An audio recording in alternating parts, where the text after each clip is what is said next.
Hey guys, what's going on? In today's video, we are going to be going over the newest card into Marvel Snap, Grandmaster, and giving you guys a quick deck that highlights his efficiencies, and he's going to be extremely fun to play for many days. I'm going to have many videos coming out on him, most likely.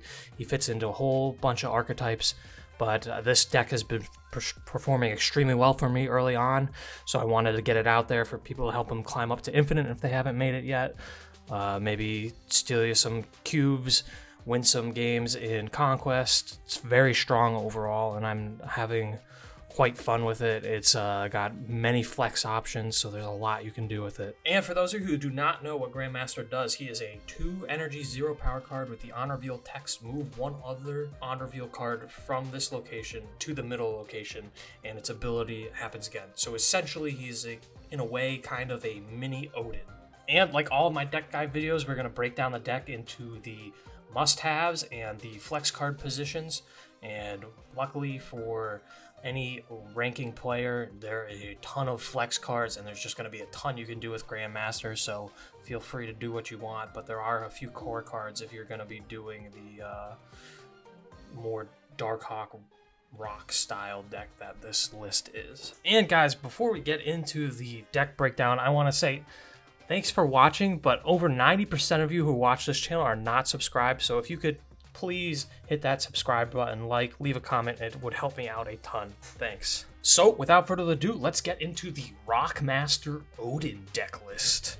And as always, we are going to get into the lowest energy to highest energy, and in the must-haves, we're going to start off with Korg, and he's just a staple in any of the Darkhawk rock clogging your opponent's hand up deck, so he's kind of just an auto include. He's nice to have triggers within your deck as well. He's an additional card that Grandmaster can pull over. He's not really one of your main targets you want Grandmaster to hit, but it's still nice to have him, and he works really well if you're gonna hit you're gonna throw in your Iron Lads into this list, and obviously he works well with Darkhawk and the Mystique combo, so he's a must include at 1 energy. And next up, the man himself, Grandmaster, and he is going to be a auto include in a lot of decks you're going to see for the near future. I think there's a potential chance he might get nerfed a little bit. He seems like he can potentially be extremely strong, and there's not a lot you can do to counteract him besides throwing a Cosmo in the middle lane, which we will get to later. But he provides so much capability with this deck to just getting additional rocks into your opponent's deck allows for your Darkhawk and your Mystique to get up to a crazy number. And he can traditionally trigger your white tigers if you need to and get multiple tigers going onto the field. And if you get a good Iron Lad pull, he works extremely well with that. So he is very successful. And I've actually gotten a few games as well where I've ramped up energy enough to get an early Eliath out, and then you can get a second Eliath trigger potentially, and obviously your opponent's not going to be able to account for that, and that will win you a lot of games as well. And next up is going to be Ravonna Renslayer, and she is only getting better as time progresses in this game. Cost reduction is always a big thing in my opinion that makes a card very strong, and Ravonna now has a new target on top of Darkhawk and Mystique in this list, which is Grandmaster, and getting 3 cards with reduction is incredibly valuable, and that's why I also like to play White Tiger in this list. It's another target for Grandmaster, and you can get White Tiger out on 4 energy, which many people aren't going to be expecting, and then you can combo that with many other options going into turn 5 and 6 as well. And we have Mystique as a must-have just because she's there for Darkhawk duplication. It stinks when you don't draw her. You can still win in many other ways with this deck, but to have the ability to duplicate Darkhawk's effect, especially now that you're going to be implementing and adding in so many more rocks potentially into this deck, you must have Mystique in there just for the possibility that you're going to be able to hit the Darkhawk copy. And next up in the must-haves, we got Rockslide. He's once again a staple in the Darkhawk lists. He's adding a ton of value to the Darkhawk, obviously ramping up The size of the deck is huge. You have multiple triggers in this deck that add to the value of adding the rocks to your list. You have Grandmaster, which can trigger another 2 rocks into the deck. You have Odin, which could trigger multiple rocks into the deck. He's a great Iron Lad target in this deck. And if you have Black Widow in your list as well, just adding these rocks is just going to make your deck even more valuable. And as I've been saying, Darkhawk, he is a must-have in this deck. He is the key to you winning this deck, in my opinion. With this deck, in my opinion, he has immense power with all the rocks being added and potential more rocks, and then Black Widow clogging up the opponent's hand. And he fell off a little in the gameplay with Blob, but Blob has seen a little bit of a shift in his value just because of his nerf, so you're not seeing him as much, so you can be greedier with your Darkhawk gameplay now, which is very, very good for you. And personally, I like to be more aggressive with this deck, and I'm not as afraid of my Darkhawk getting rogued or Shang-Chi'd because I'm playing for my priority for my later turns with my Alioth potentially coming into play. And I debated between having Iron Lad as a must-have or a flex, but I have determined he's probably more of a must-have in this deck because we are playing for a lot of key on-reveal cards in this deck. It's just, he's nice. Most of the time you play him, you're going to hit something that does something valuable, and there's really, the only thing you're going to hit that's bad really is if you're hit Mystique and you haven't played Darkhawk. And other than that, he's not really a dead play ever, so he has pretty good value whenever you're going to get him out there. Feels maybe a little clunkier if you're not Zabuing in your list to get him down to 3 energy, but overall, he's consistently strong, especially with the strong on-reveal effects you have in this list, so I have him as a must-have. And this is where it gets a little surprising, I would say, for people who are used to the standard kind of Rocks and Hawks type deck list. I have White Tiger in this list, and I think she's a must-have just because of the immense power she creates with her on-reveal effect, and she has now multiple ways to be triggered multiple times, like with your Iron Lad or your Grandmaster. And as I was saying earlier, Ravonna gets her down to 4 energy, so you can get her out and do her thing earlier, which leads to more potential combos with Grandmaster, Odin, etc. I think she's underrated, and people especially are not expecting her at this point in the meta, and you're going to win games and you'll steal cubes with her at this point. And finally, the last must-have is the man himself, Odin. He's going to get these triggers off for your on-reveals to go multiple times.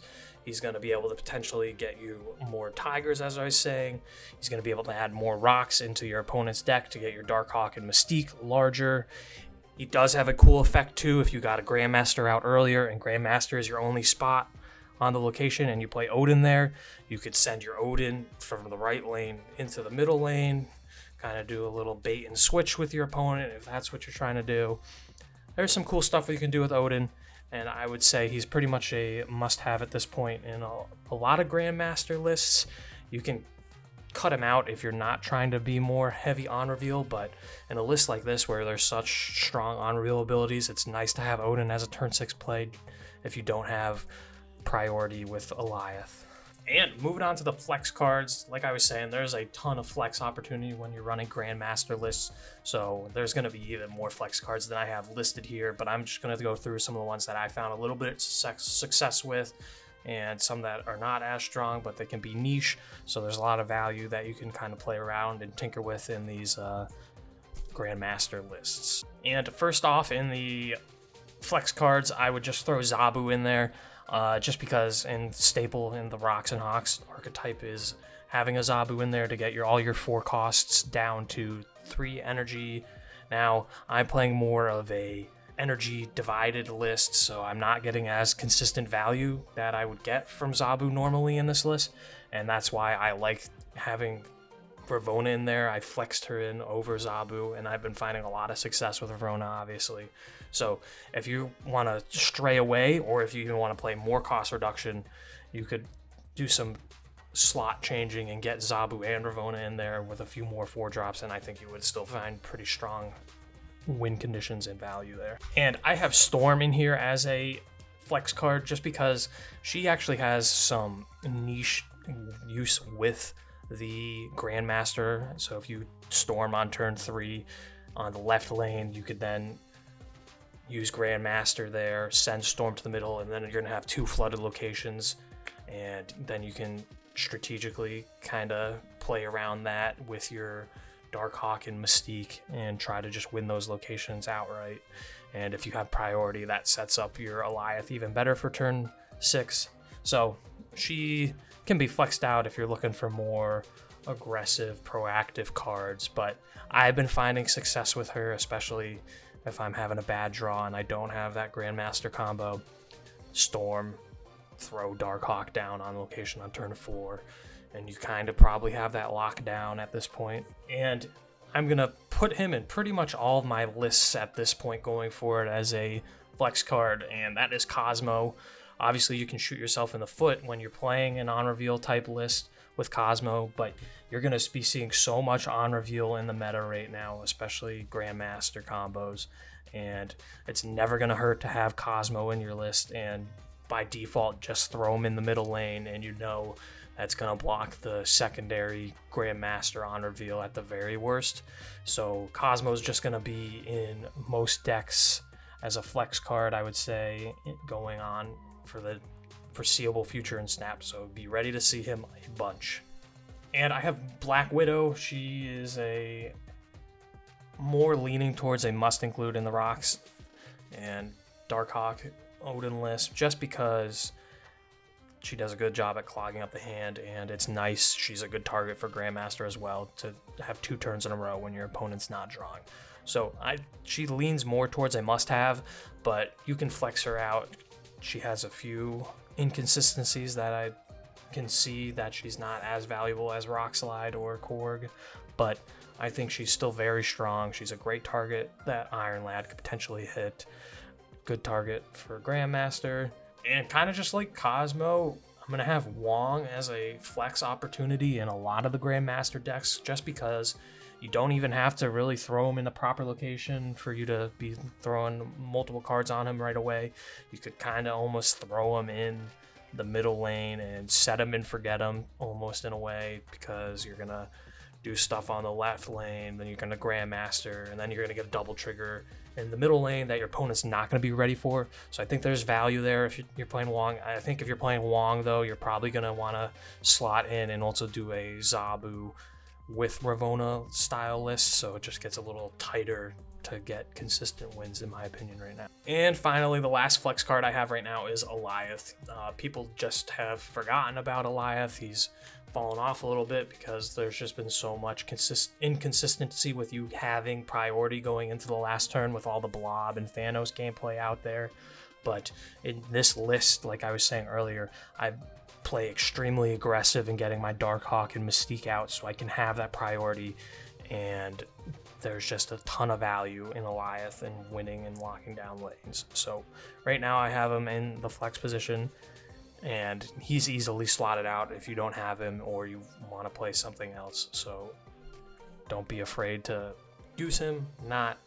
He's one of the more flexible cards in this deck, I would say. So that was a quick overview of the Rockmaster Odin deck list. We are gonna proceed into some of my high-level infinite gameplay for you, just to walk through some of the moves and my thought process. But remember, if you made it this far into the video so far, remember to like, comment, and subscribe. And please let me know what else you're looking forward to in the future in the deck list. But let's get into some gameplay. And first off, we have Why Not Tony here. And a Limbo first location is fine for us. It's not the best. We don't want the game to extend so long, but Korg opening hand is an easy first turn. And Savage Land is fine. We don't have anything, so we're just going to pass to set up our Rock Slide here. And he also Rock Slide, so this is going to be a battle of the junk disruption decks. And we have a Alioth in hand, so we're probably just going to end up throwing Darkhawk down here so we can still keep up our priority. He goes ahead and snaps. Not super confident yet, so we're not going to do anything. Okay, so he Black Widows and clogs up our hand. Not the end of the world. we're just gonna Iron Lad here and see what we get. Ooh, and we get a Grandmaster, so we're getting that extra trigger onto our Darkhawk, which is nice. And he hobgoblins into the lane. And I'm just probably gonna go ahead here and try to get lucky with Grandmaster and send that hobgoblin back and bombard his middle location. And we did get the hobgoblin to the middle location and kills our Darkhawk, but it's not the end of the world for us. And I think we're probably going to look to Eliath here with our priority in the right lane and try to just lock it down and win the game for us here. And yep, he loads up the lane, and that's not going to be enough. That is a victory. And next up we have Name Withheld, and a Quantum Realm is fine for us. I'm going to throw down Korg and move on. And it's not a great draw, but our hand is setting up pretty nicely, so just a rock for him on the Quantum Realm doesn't do anything, so we're going to just go ahead and throw down this Ravona down, get our hand reduction nicely. The Cosmo doesn't really impact us that much, we just can't use our Grandmaster in the middle anymore. We have priority, so I'm going to send out this Iron Lad and see what we hit. And we got a Black Widow to clog up his hand, and he Master Molds us. And he Grandmasters Master Mold to the middle, not trigger again. Interesting. And I think we're just going to throw down our Darkhawk, and I'll throw a Sentinel in the middle Cosmo so my hand is smaller just in case he's going for a Ronin. And a Rescue, interesting, into the right lane. Iron Lad goes over left 2. We've probably won that. So I'm going to just go ahead and throw the White Tiger down in the Quantum Realm. That's going to give us probably a pretty good chance to win here, I would say. Maybe White Tiger into the right. The Widow Bite is not going to be enough with the Dr. Doom, and that's another victory. And finally we have Vizino here, and Korg opening hand is great. We'll just throw him onto the Nexus, get things going for us. Into a Ravona, we have a great curve now with Black Widow, Darkhawk, Mystique. This is a great opening hand. And he goes ahead and throws a Bass down, so maybe some sort of Mr. Negative list. Sinister London with this hand is probably pretty good. We're going to Black Widow here. Throw in 2 Widow's Bites in his hand, make it pain in the ass for him to now have to clog up his own side of the board. And I'm going to throw Darkhawk down here and just get some priority and big boys onto the floor here. And he probably is not going to have enough power to compete as long as I don't get Shang-Chi'd. We're probably going to be in good shape here to set up Mystique. And Magic, turn 7 is not going to do anything. And he closes up his position too. This game is probably out of hand for him. Gonna Mystique, and then we're going to Grandmaster because it's going to send our Black Widow into the middle, and it's going to clog up his hand again, and he's not going to be able to draw once again. And his Cerebro 3 deck is not going to be enough to compete with us right now, I don't think. Unless he draws Shang-Chi, this is over for him. I don't want to clog up my final position here just in case I draw Eliath, so I'm going to end my turn. And hopefully we don't get Shang-Chi'd. It's our only losing condition right now. And he rogues, he steals our Mystique, but that's not going to be enough. Ooh, and we drew Eliath. There's nothing he can do. This game is over. See if he retreats. And he's out of there. Another victory. So guys, that is the Rockmaster Odin deck. I hope you enjoyed the quick deck overview, a little gameplay. I'll probably be getting some more Grandmaster deck lists videos out within the coming days. He's very fun, and there's a lot of archetypes he opens up. So remember to like, comment, and subscribe, and I will see you on the next one.